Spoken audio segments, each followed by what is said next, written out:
Okay, so good morning, good afternoon, or good evening, wherever you are. And I'd like to welcome you to our December Global Health Tuesday webinar.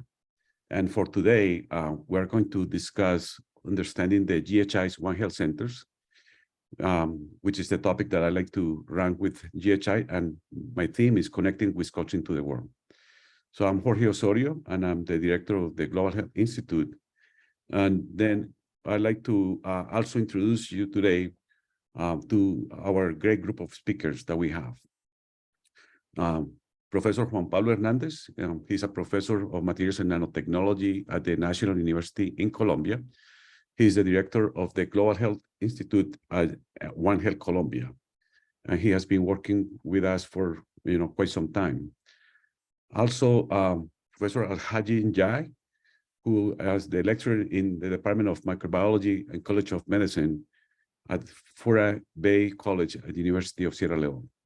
He has a lot of experience working in emerging viruses, and also the director of Project 1808, which is a nonprofit organization from Sierra Leone that he's directing.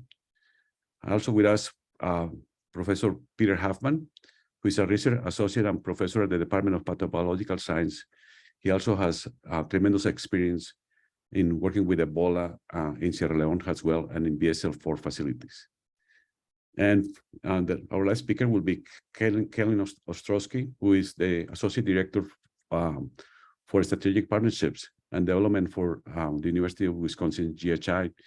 And she recently had a trip to India, where we're exploring the setup of a One Health Center in India. So,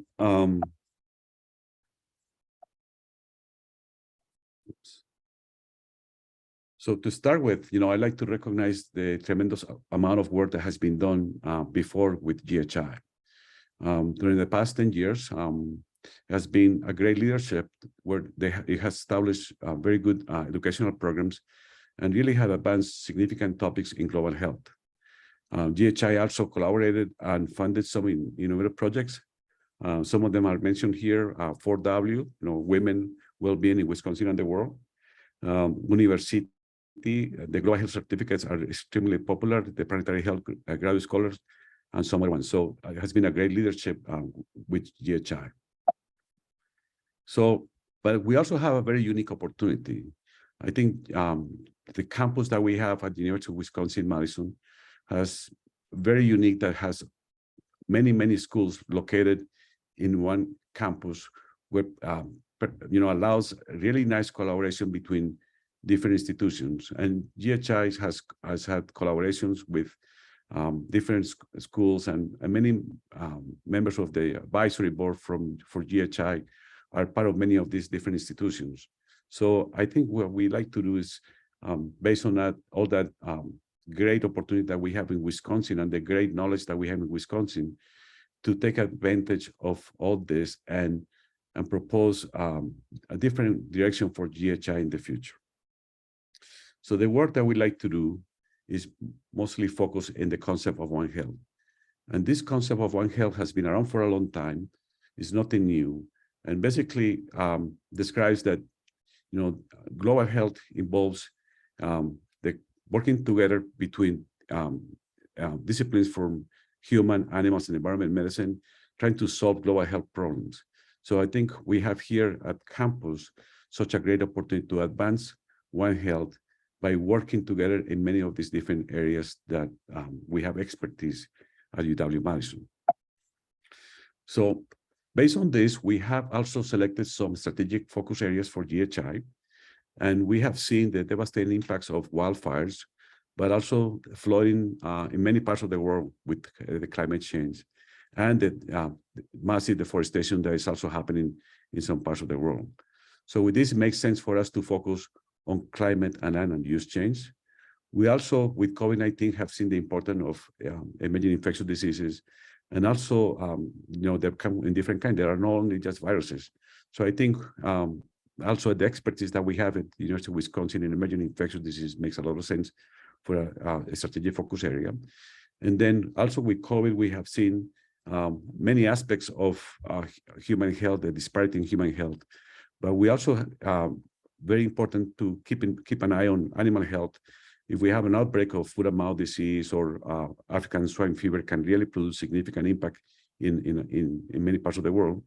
And then also plant health. So that definitely is one of the major important areas that we have. And we have seen all the disparities, social disparities in our communities in many parts of the United States. But also we have many issues around the world in terms of human migration with civil wars and some other aspects happening. So for us, we'll be focused also in social, cultural, and economic equity. And food, water, and energy security are extremely important as well. So for all this, we want to apply UW solutions. And all these issues, I think, will work together, trying to find solutions to all these different problems. So what we see happening in terms of different aspects for the university is in terms of research. With GHI, we can provide opportunities to expand for UW faculty to expand the research globally. We like to establish some postdoctoral programs in many of these areas that we are mentioning here. Also provide opportunities for international students to do graduate work at University of Wisconsin. And but US students, they also can conduct international research in many of these areas. But also we can have education goals as well. We can have international internships for undergraduate programs and some other opportunities that will come along with this as well.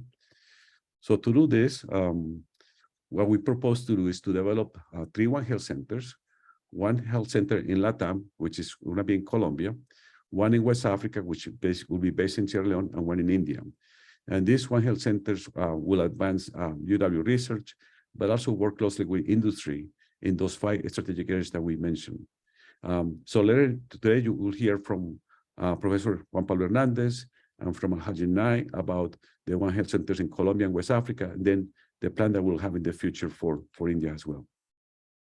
So, but I also like to point out that because my expertise is in emerging infectious diseases, so that's what we are using now to drive GHI. But we can see in the future, many of those 5 focus areas develop the capacity, the expertise, and attract UW faculty that's working tremendously in those areas to really expand the work.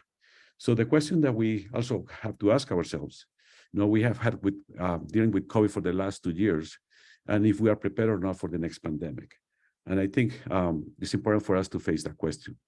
So with that in mind, we just want to share with you a little video. The natural world is full of viruses. COVID-19 has taught us we could move a pathogen very quickly. But as a scientific community, we have the tools to prevent an outbreak from becoming a pandemic. The Abbott Pandemic Defense Coalition is a global team of scientists hunting down the next viral threat. So we can protect the world for the next pandemic. And save human lives.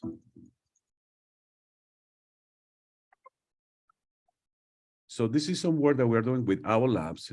Basically, we have been working with our lab for the last 2.5 years. We're part of this APDC coalition. And now, in fact, we announced that Sierra Leone is one of the new sites for this pandemic defense coalition. And this actually involves many unique institutions around the world. So they're working closely together. We had a face-to-face meeting in November, I'm sorry. But then also we have weekly or monthly calls with different members of this community. So this is what we're doing, and I'm very happy to see that GHI is now going to work closely with this network. But also another question that I have is, what can GHI do to prepare for the next pandemic? And the way that I see this happening is to promote the study of emerging infectious diseases in their natural environment. So that's why we have these One Health centers. But also, we propose to create what I call a Y Center, which is Wisconsin Innovation to Enhance Surveillance and Prevent Epidemics. I think we can see the need to do this. And the way that I see this happening is that we will have the One Health centers, we'll have translational research on drivers of outbreaks, we will get engaged with the community, with the government, the military, and the industry, and we have to do active preparedness. So this is one of the goals for GHI in the future, to create this Y Center. So to finish up, I just want to let you know what we are doing in terms of operations for GHI. We have our mission statements. We have established our advisory committee and board committee. We have different members of the international division making agreements to do international work for different parts of GHI in Colombia, but also in Africa and in Asia as well. We have some staffing needs. We're also trying to find the best home for the institute, because at this moment it sits at the provost office, and I think it needs to grow and be more self-sustainable. But also we are looking into funding opportunities at the government level. We are looking into different organizations that are part of the government. Industry as well. We are looking with partners in industry, not only in Wisconsin, but in the US and around the world, different places. And we are applying for different grants, also in Colombia, but in the USDA, Bill and Melinda Gates, and having many different academic partnerships. And looking for donorship, because GHI basically needs to be self-sustainable. So we really encourage to partner with GHI, because we like to improve human, animals, and planet health. So if you like to work with us, and if you like to do gifts for us, they are always very welcome. So with that in mind, I'd like to pass the word to Juan Pablo Hernandez, who is going to tell us about the work that is being done in Colombia with the One Health Center. Thank you. Thank you, Jorge. And let me first of all thank you and Kaylin and everybody in Global Health in GHI to inviting me. And the idea is to share and to socialize what we do here in Colombia and what we've been doing in the last couple of 5 years. So please let me know if you guys can see my screen. Perfect. Yes. Okay, so the now new GHI One Health Colombia is an effort that we started together between the Universidad Nacional and the University of Wisconsin, like 2015. And you guys remember there was an outbreak of Zika and chikungunya in Latin America, and that actually motivated us to start looking for funding and to start looking for opportunities to do innovation and research in One Health.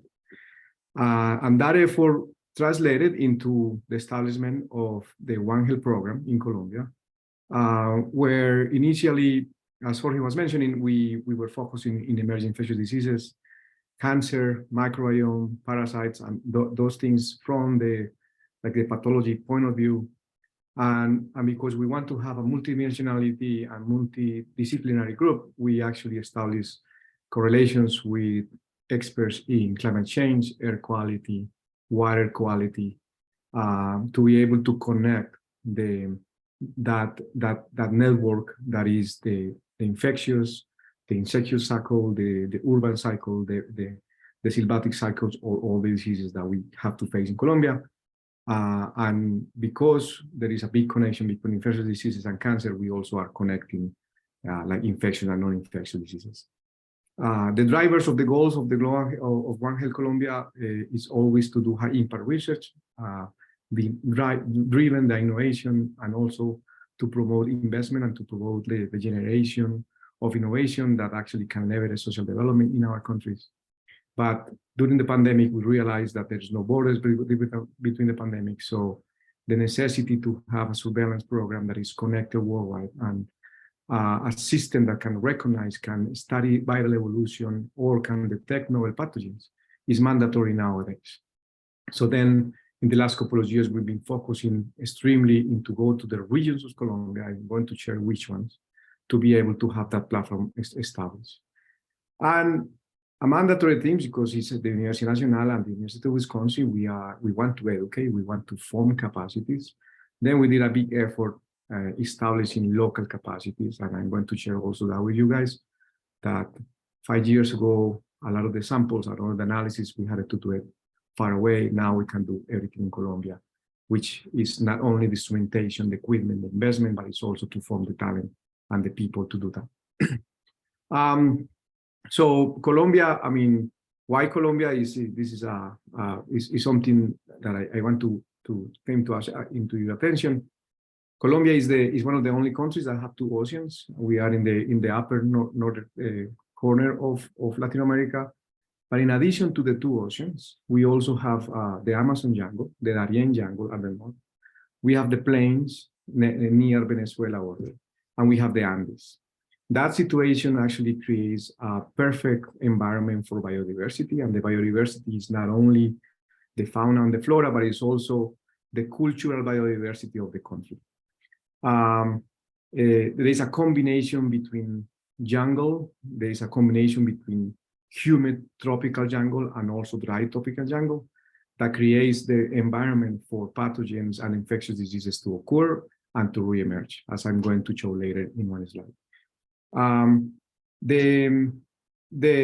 That situation locates Colombia as one of the countries that is a hotspot for re-emerging infectious diseases, but also for infectious diseases or novel pathogens that can create pandemics. So Colombia is a center that we need to surveil, and is a convergent point between many cultures that also can affect the worldwide if we're not careful in the pandemic surveillance. Here I'm just showing you two maps of dengue of Colombia with the map of malaria of Colombia. I can show you maps of chikungunya, Zika. I can show you maps of everything that you can imagine, because the situation creates this perfect environment for infectious diseases. But in addition to this, Colombia is a mandatory point for migration, for human migration. So this, what I'm showing you right here, is a map from the New York Times, where 90% of the roads of migration to the United States from the world go to a town in Antioquia that is called Necoclí, at the north part of Antioquia. And every day between 10,000 and 15,000 migrants pass the Darien Gap, the jungle there that you cannot walk, to go to the United States. So this migration, you can imagine, is a problem, is a social problem, but it's from infectious point of view, it's a huge problem because there is no control, right? There is no border, there is no control, there is no public health solutions, there is no surveillance of what happens. So if there is pathogen moving with the people that are migrating, all of them are going to pass through the territory of Colombia, and they are going to pass to the United States, which creates a big threat to the system. The One Health is host at the Universidad Nacional. I just want to mention that it's the biggest university in the country. It has 9 campuses all over the country, 5 of them in the regions. And as you can imagine, Colombia is a middle-income country, so we have public health, but in reality, the differences between the health system in the regions and in the cities is enormous. So even though we have that category of third world country or middle-income country, the regions of the country where are all the threats for infectious diseases are completely different and abandoned from the health point of view. So then being at the Universidad Nacional, that actually helped us to have presence locally in these regions, which is actually very strategic for the surveillance problem that we want to do. The lab that we have it located in Medellin, which is in the Departamento de Antioquia. I want to show you later the capacities. I want to mention that we are located in the College of Engineering. And starting next year, we secure funding to do a new facility, which is going to be near the international airport in Medellin. And those facilities, we're going to move from 680 meters squares to 2,000 meters squares of lab space. But that One Health lab is going to be the seed for the future Faculty of Medicine of the Universidad Nacional in Antioquia. So the idea is that from this effort that the Universidad Nacional and the University of Wisconsin are doing in the last couple of years, now we're actually seeding new programs of health that are going to include the medicine and the public health system for the education of Antioquia. In the lab right now, we are very proud and we are very happy to share that we have a BSL-2+ lab. We follow GLP standards, and everything that we do in the lab, we can do it not right now. We have molecular diagnostics, molecular biology, immunology, biology, genome analysis. We can sequence and do analysis of genomes from a virus to a whole genome of a human, which places us as one of the single laboratories in LATAM with those capacities. With that, then we can do the work that we do. And right now, We have presence in 5 different regions. In addition to Medellin, we have our own staff and presence in Leticia, which is in the middle of the Amazon jungle, in Villavicencio, which is the plains near Venezuela, Cucuta, which is a border city that is endemic to dengue and other infectious diseases, but it's very important because it's the connection between Venezuela and Colombia. Cali, which is a city that is hyper-endemic from dengue, and Urabá region, which is this region where the migrants collapse. And now we have a full surveillance program that also includes wastewaters and other things, indirect ways to measure these pathogens, because of course the migrants, they don't like to be like a question about their health status. So we need to actually innovate the different ways indirectly to measure that. Some of the projects that I want to share with you, and I'm actually highlighting professors at the UW-Madison that work with us in this. So we have a program to study parasites of blood, Manzonella, in Indian communities in the Amazon jungle, with Professor Mustafa Zamanian. We also trying to correlate microbiome and with disease in populations without and with a lot of exposition to antibiotics. And we do this with Professor Yoshihiro Kawaoka. Jorge just mentioned that we actually got a grant from Inciencias, which is our Colombian NSF, to do a program for 3 vaccines.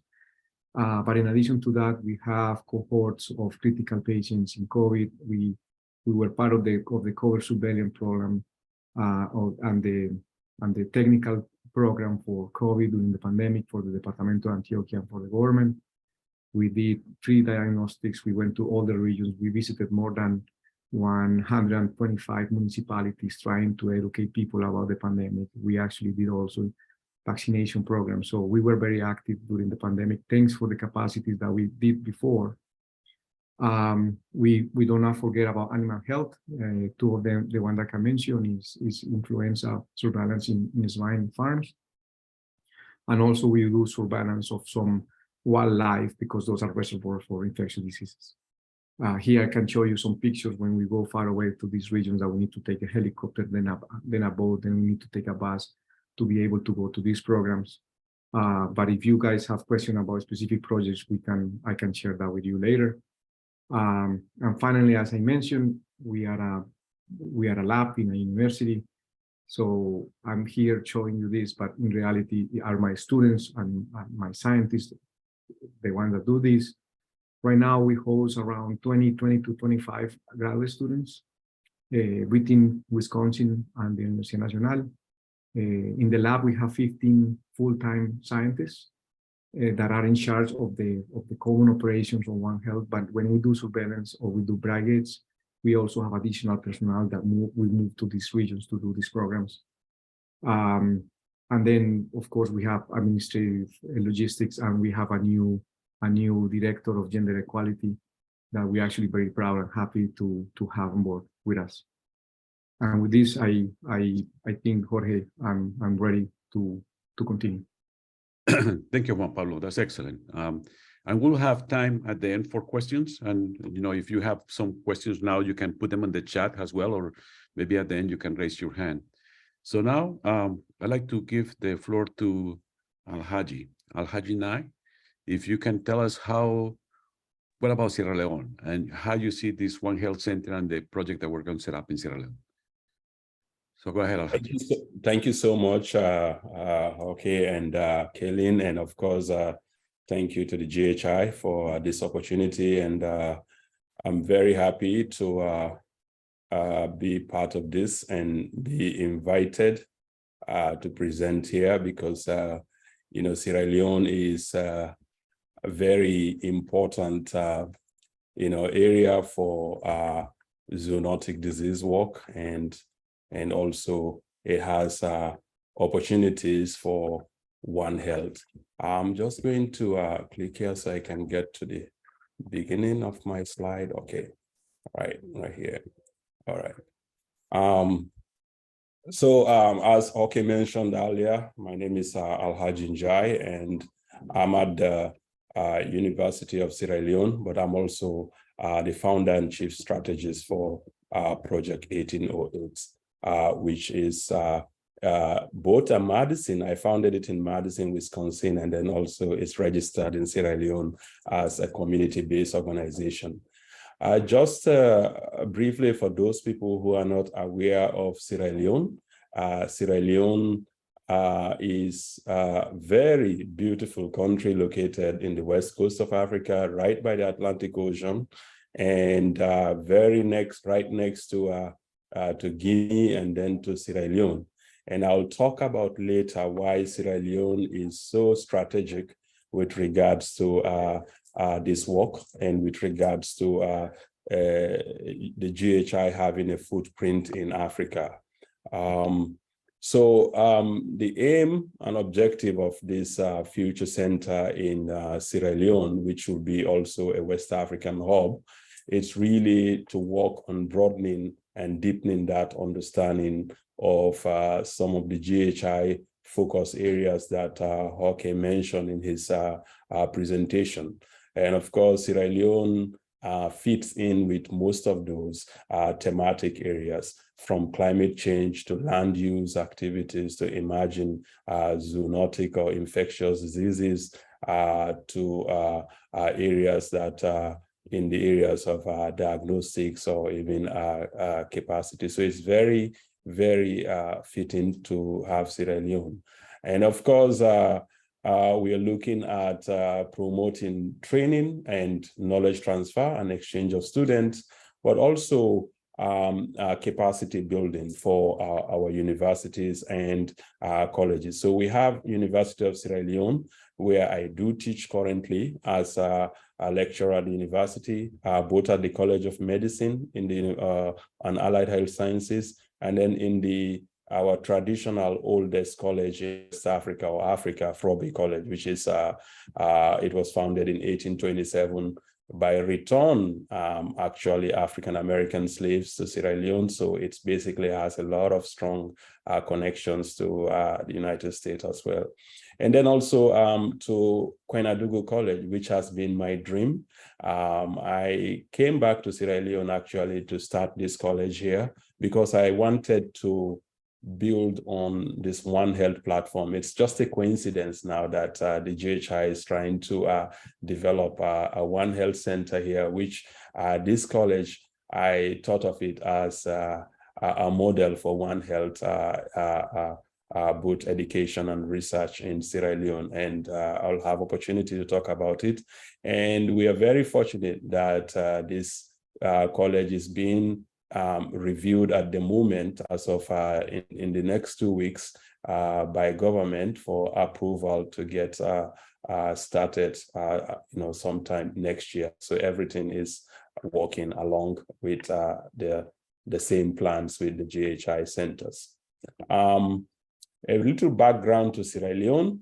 It's very endemic to epidemic prone diseases, viral hemorrhagic fevers, acute febrile illnesses and measles and many others. In fact, the Ebola outbreak, one of the largest outbreak that has ever happened, started right off in Sierra Leone within this epicenter and then spread to the rest of the world.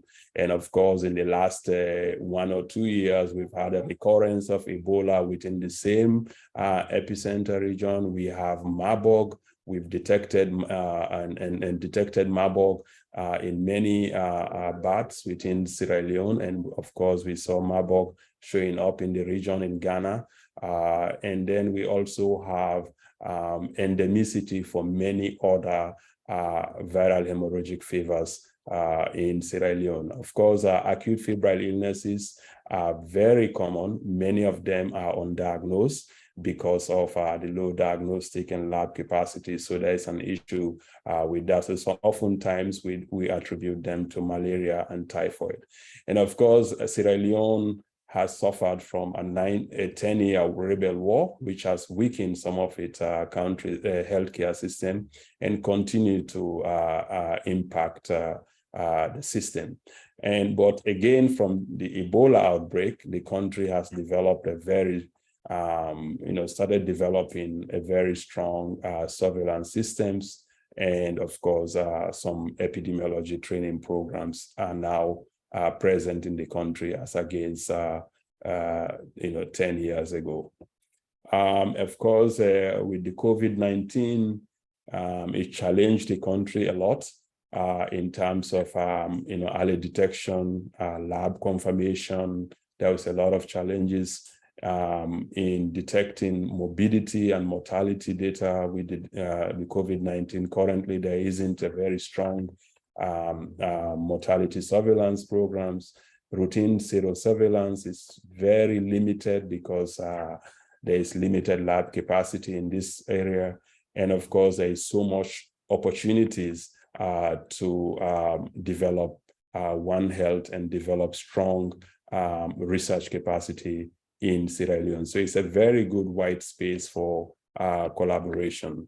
And of course, we do have a lot of these that I've listed as opportunity areas for a global health institute, One Health Center that will be in Sierra Leone. We do have a biorepository, a biobank that has been established, a newly established one in Sierra Leone, and this is waiting to be operationalized, but it's fully functional and has capacity for some work to be done. And of course, when you look at our university in Sierra Leone, it's centered right in the heart of the capital.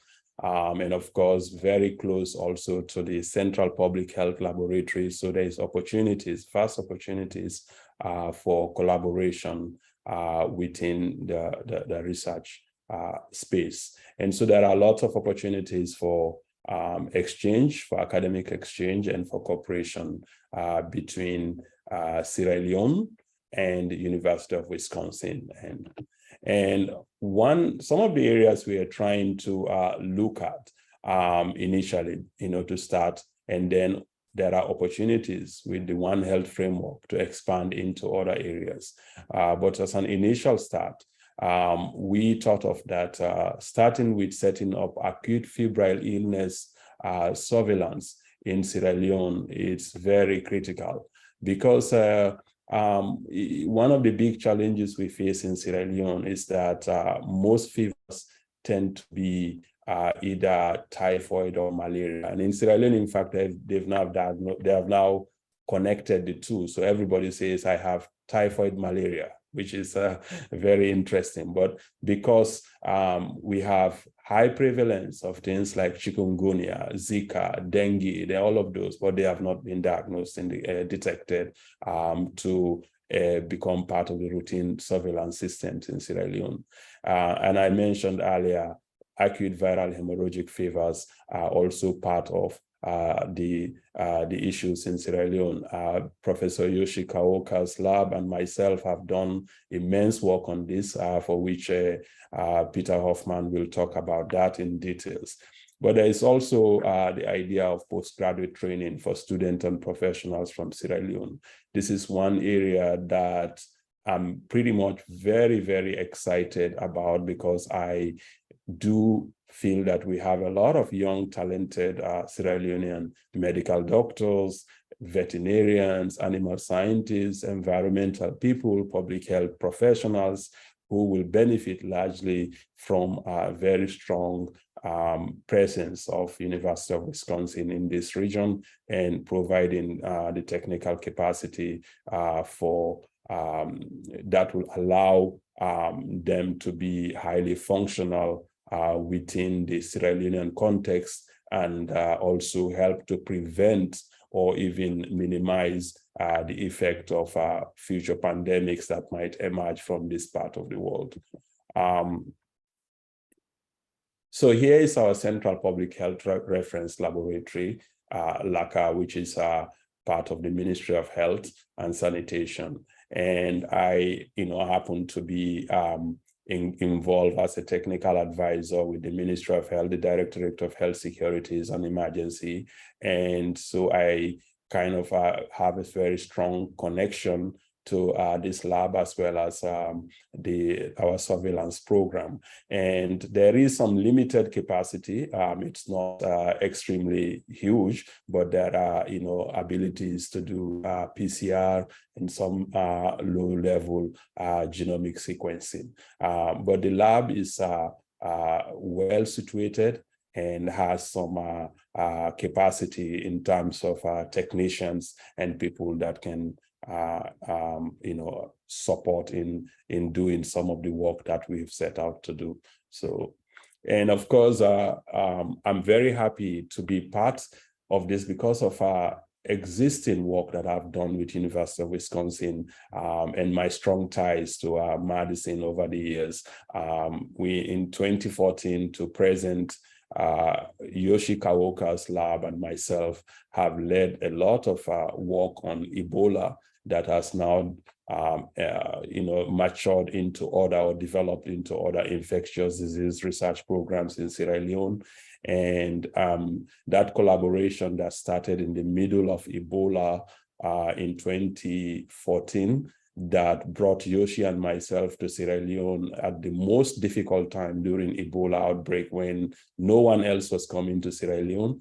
And it has led to important discoveries and important understanding about Ebola, for which Peter Hoffman will talk about later. And then, of course, I led 2 global health field courses, UW-Madison Global Health Institute field courses in Sierra Leone from 2012 to 2014, which were actually also impacted by the Ebola. But those 2 field courses to Sierra Leone created a lot of impact on UW-Madison graduates, some of whom are now in very big places in the US and who felt that coming to Sierra Leone impacted either their medical career or their career in public health. And also I even have someone who is now a writer for in Hollywood and producing movies there and other stuff. So it's a great aspect of this work. And then of course because of that, the returnees from my global health field course created the Project 1808 student organization in Madison, which is still a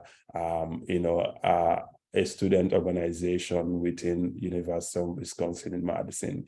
And again, Professor Chris Olsen and myself developed and adapted a One Health training program for teachers and students in Kwenadugu district in Sierra Leone. And we wanted actually to scale it up from primary school, secondary school, and then going up to university, which one of the our plans then.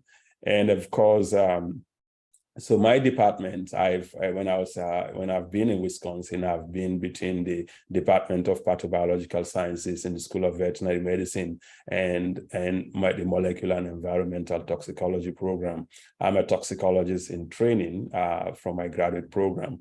And so I worked with the graduate students with Professor Chris Bradfield, and we developed a very unique toxicology course, which was the first ever for Sierra Leone, using and adapting examples from Sierra Leone for students in Sierra Leone. And now that course was formally adopted by the University of Sierra Leone. So there are some existing structures to build on for the Global Health One Health Center in Sierra Leone. And so we are currently looking at additional partners. Of course, University of Sierra Leone will be a focal point for which I am part of that university. The Ministry of Health and Sanitation, actually very strongly connected to the ministry through serving as an advisor. And now we are actually, a bill has been passed in Parliament for which the directorate that I do provide advice for will now become the National Public Health Agency of Sierra Leone. So soon we'll be having the NPHA that will now also have be in charge of all the the Central Public Health Lab, the surveillance system, epidemiology, and all that. And of course, the soon-to-be college, Kwenadugu College, and of course, Abbott Laboratories, which we're looking to work strongly with. IRISEF is a strong partner from Senegal, the Institute, the Research, Sanitation, and Epidemiology, which is very strong institute in Senegal. And I'm part of WACREP in West Africa Consortium for Epidemic Pathogens Research, which brings together Sierra Leone, Liberia, Burkina Faso, Mali, Guinea, and researchers from the sub-region. And of course, we will use that to create a springboard for other West African regional networks. So I'll stop here for now and hand it over to Jorge again. Thank you, Alhaji. That's terrific. That definitely demonstrates the great opportunities in West Africa and Sierra Leone. So now I'd like to give the floor to Peter Halfman, just to show how UW is actually working closely with in Sierra Leone, and the work that Peter and Professor Kaokas have been doing in West Africa and Ebola. Please go ahead, Peter. All right, can you hear me okay, Jorge? And the slides are up? Yes. All right, so this is actually an anniversary week. We met Alhaji week in December back in 2014 during the Ebola. You're cutting down a little bit. Oh. Yep, so I got cut out there. Yeah. Let me try again. We back on? Yeah. All right, so I kind of want to build off of Alhaji's presentation and share with you an overview of the work that we have done in the past in Sierra Leone, how we got started, and then the activities that we have carried out with Alhaji and other great collaborators in the country. So for the last 20 years, my research and the research in our group has focused on Ebola virus. Both the basic research, looking into the host response and outcomes to infection, but also more recently, we have been looking at the development and clinical trials of an inactivated Ebola vaccine to combat this disease. So back in 2013 was the start of the West Africa Ebola outbreak. And it should be known that this was the largest outbreak of Ebola virus in history. It was also unique because previous outbreaks of Ebola were in Central Africa, and this was the first time that Ebola virus emerged in West Africa. And what made it, another thing that made this outbreak unique was this is an outbreak of urban areas, hence the great spread of the virus throughout Liberia, Guinea, and Sierra Leone. This collaboration between Alhaji and our group was facilitated between myself and Dr. Kaoka, shown here. Alhaji came out here, like I said, the first week of December back in 2014, and we made a plan to start a research lab in Sierra Leone during the outbreak. And by Christmas of that year, Yoshi and I had flown out there and started meeting with various members of the university and the government, all which Alhaji arranged for us. So entering this collaboration, we had two long-term goals in mind, both that are connected. One was to be prepared for future outbreaks, and the second was to raise awareness of infectious diseases in that area. In the short term, we wanted to gain a better understanding of Ebola virus during the outbreak. But after the outbreak, we wanted to make sure we would expand our virus surveillance activities and hopefully discover new viruses that were important for both human and animal health. So to establish the research lab, this was facilitated by this man here in the middle. This is Dr. Fode Sarr. He was stationed at 34 Military Hospital. He was the commanding officer there and also a professor at the University of Sierra Leone. SAR and his team, shown in this slide, comprised of doctors, nurses, and medical technicians who were working a 6-bed Ebola treatment unit at 34 military. And their passion to stop the spread of Ebola virus in our country was unmatched. It was great working with them. We worked daily, 7 days a week, even on weekends for nearly 2 years, hand in hand, analyzing and gathering blood samples from infected individuals, both at 34 military and a couple other Ebola treatment units.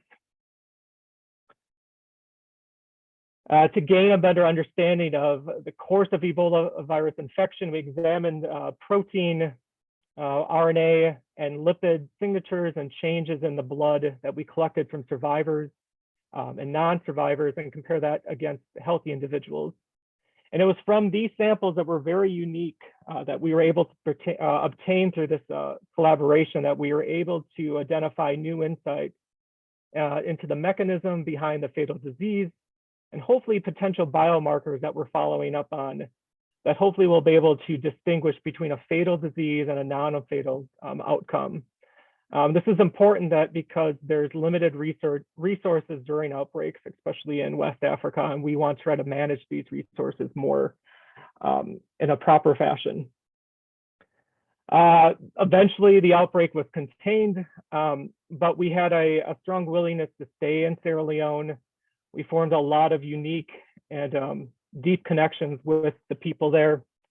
So after the outbreak, we organized community events to discuss infectious diseases, to raise awareness, and just to discuss general wellness. These activities that we did might have been small, but they focused around simple things like blood pressure, how to have a well-balanced diet. But to us, it was the engagement with the community that we had when we stopped in these different communities of 2 or 3 days. In the evening, we invited everyone to the center of the town, had a movie. And then within these movies, we developed commercials along with a local production company to really focus on different health educational topics. This included proper hygiene, infectious diseases, and to, again, talk about Ebola virus. Another group that we stayed in very close contact with were Ebola virus survivors. Survivors of this disease were often stigmatized by the larger community for contracting the virus. We had quite close contact with them. We initiated support groups and workshops so they could have additional job training to get them back into the community. We also, after the outbreak, were interested in expanding virus surveillance activities, which El Haji mentioned. Anytime an infectious disease presented in a patient with fever, it was called typhus, it was called malaria. But early reports show that a wide variety of viruses do circulate in Sierra Leone. And through support through an early grant with the Global Health Initiative at UW-Madison, we started to increase our knowledge by using established collaborations that we had from the outbreak and forming new ones so we could expand on surveillance activities in Sierra Leone. Some of the activities in virus surveillance focused on vectors, including mosquitoes and ticks. And some of that preliminary data that we have accumulated so far shows that we have found Crimean Congo hemorrhagic fever virus in ticks. And this should be a focus for the government of Sierra Leone and communities to keep an eye on this for global health, not only for humans, but also for the animal population. We also collaborated with the Department of Forestry and Wildlife in a surveillance project in bats. And we have, from that, identified a new alpha coronavirus in the population there in Sierra Leone. So collectively, El Haji, Yoshi, myself, and all of our teams have established an excellent foundation in Sierra Leone. This foundation should successfully grow and build on the One Health Center in West Africa. Unfortunately, with the COVID-19 pandemic, our collaborations have halted slightly. We haven't been out there since the beginning of the pandemic. But on a personal note, I'm looking forward to reconnecting with a lot of those colleagues out there, forming new collaborations and making exciting new discoveries as part of this endeavor. Thank you. Excellent, Peter. Thank you so much. This is so exciting. I think you are right. We're gonna engage in a lot of collaborations in West Africa. So with that, I'd like to, I know we are running short on time. Kellen Ostrowski is going to tell us about how do we see the One Health Center in India. Thank you, Kellen. Great, thank you. Well, good afternoon, everyone. Good to see you. My name is Kaylin Ostrowski, and I have the good fortune of trying to keep up with Jorge and serve as the Associate Director of Strategic Partnerships and Development for GHI. As Jorge mentioned, I had an opportunity to travel to India a few weeks back, so I will be talking a bit more about how we intend to work with partners in India and establish a One Health Center there. And so as you've already heard, GHI's One Health Centers offer a unique opportunity to expand the Wisconsin idea and move discovery out of the lab and into real world settings. A hotspot of zoonotic, emerging infectious diseases and vector-borne diseases, India is the second largest country in population and seventh largest country by landmass. And the country's wide social and economic disparities highlight the importance of a robust global health approach. Home to dynamic pharmaceutical and biotechnology industries, India is one of the fastest growing economies.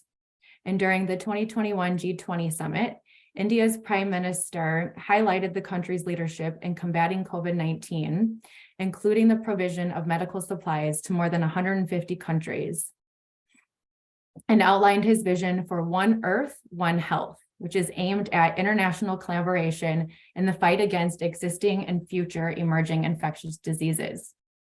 One such dynamic biotechnology company in India is Bharat Biotech, which is led by Dr. Krishna Ella, the gentleman on the bottom right of your screen, who is a distinguished UW alumnus, member of GHI's Board of Visitors, and 2022 UW-Madison honorary degree recipient. Each of GHI's One Health Centers begins with a strong local partner that helps us facilitate mutually beneficial relationships to broaden the understanding of health and disease, share lessons learned, spark new questions, and address critical global health challenges across disciplines and sectors. A plant pathologist and College of Agriculture and Life Sciences PhD graduate, Dr. Ella has 14 companies spanning vaccine development, vet med, agriculture, and more. And we're thrilled to be partnering with him in establishing GHI's One Health Center in Bangalore, India. Like the Colombian and West African One Health Centers, our One Health Center India will similarly support emerging infectious disease surveillance, monitoring and evaluation, as well as supporting research and vaccine development for drug and antimicrobial resistant and neglected diseases. It will also help us establish and develop relationships with local colleagues, communities, and government agencies. It provides an opportunity for UW to share scientific capabilities and resources.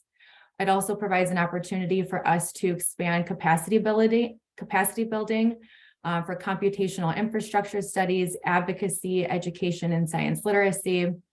It provides an opportunity for interdisciplinary and multi-sectoral funding opportunities and projects, as well as opportunities for exchange of UW students, undergraduate, graduate, and professional students to India. In addition, UW's longstanding history in India, which includes internships, study abroad opportunities, international students and faculty coming from India, as well as the School of Medicine and Public Health's emergency medicine efforts, coupled with support from Dr. Ella, truly enables us to cooperate directly with local populations, institutions, and governments as we advance next steps. So a few weeks ago, I traveled across India and met with UW alumni, as well as leaders in biotechnology, research, and government to advance GHI's One Health Center goals there. And during these meetings, we discussed India's commitment to One Earth, One Health, and what that means for them. And there we learned that the government has established its first One Health Center at Maharashtra Animal and Fishery Sciences University. And to reduce the burden of new and emerging infectious diseases, the Indian Center of Medical Research expressed the need to learn from UW and improve diagnostics, sequencing, as well as surveillance of One Health spillover in 4 priority areas, which included spillover between animals to humans in zoos, animals to humans at wildlife sanctuaries, animals to humans in slaughterhouses, and then lastly, human and animals living together at the community level. And so the GHI One Health Center India is a part of our larger global network and truly provides a multidisciplinary training and exchange opportunity. It promotes gender and racial equality, attracts investments, and generates new business prospects, new products, and services. And in February, we will be returning to India with 13 other colleagues from across UW-Madison. Those individuals committed to expanding the One Health solutions and the Wisconsin idea worldwide, including leaders from the Wisconsin Alumni Research Foundation, the College of Agriculture and Life Sciences, International Division, the School of Business, Office of Business Engagement, School of Medicine, and many others. And we begin our journey on February 5th, which is UW Founders Day, where we will be hosting a Badger Utsav. Utsav is the word for celebration. And we are celebrating Badgers building a better world. And the event provides an opportunity to convene industry leading alumni, such as Dr. Ella and Apurva Parikh, who will share their work on the intersections of global health, climate change, food security, entrepreneurship, and celebrate our One Health Center and initiative there in India. From there, we travel on to Hyderabad, Pune, and Bangalore to really push the frontiers of UW research and use new knowledge to make the world a better place. So thank you, and hopefully we'll have some time for discussion. Thank you, Kelly. That was excellent. So we really have 2 minutes. No, we have much more time left. But if there's any question, but before that, if you either want to raise your hand or write question in the chat, we might have time for one question. Please go ahead.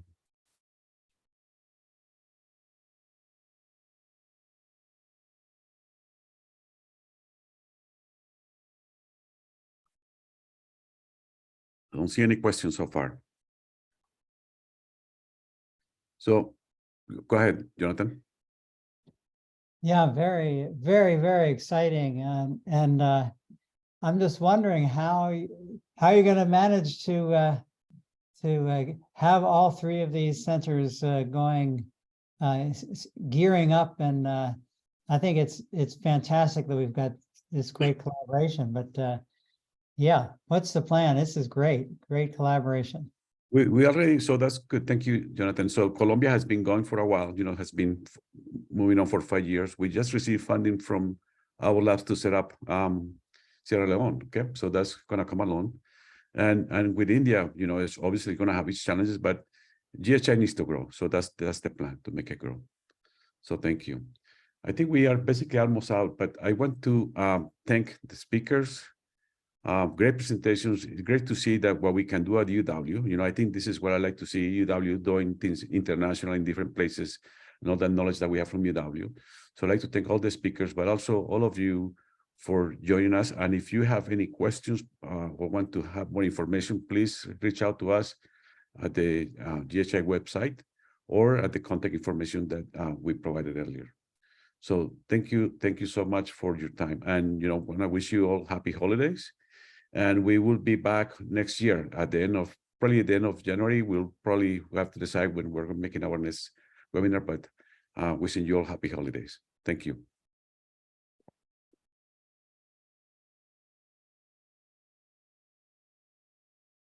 Thank you.